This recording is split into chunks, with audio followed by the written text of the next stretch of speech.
Hello, si Erman Buelva po ito. Ang mga alon ng dagat ay tumutulong sa akin na makabalik sa akin. Sa tabing dagat, iba ang buhay. Ang oras ay hindi gumagalaw ng oras-oras ngunit mood sa sandali. Ang kaligayahan ay dumarating sa mga alon. Hayaan mong palayain ka ng dagat. May Ang bagyo karagatan yata ay pumukaw sa puso, nagbibigay Madumi pa inspirasyon rin sa pala, imahinasyon, Madumi, at no? nagdudulot ng walang hanggang kagalakan sa kaluluwa. Agos ng buhay. Minsan kalma ang mga alon sa dagat, minsan naman, malalaki. Ganoon rin sa buhay at kung Madumi hindi nga lang. mo kayang sumabay sa agos nito, malulunod ka.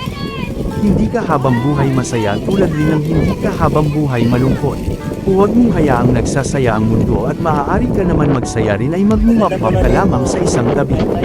Wala namang masamang makisabay sa agos ng buhay.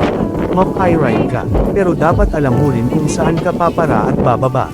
Hindi maaaring map-I-ride ka na lang hanggang sa hindi mo na alam kung saan ka naroon. Ganyan lang siguro talaga ang buhay. May saya at lungkot. Uji ka kapag isa lang dyan ang naranasan mo. Salamat sa panunood.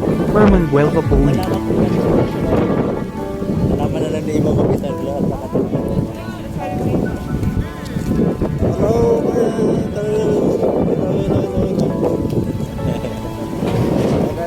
kami naglalakad-lakad naman dito.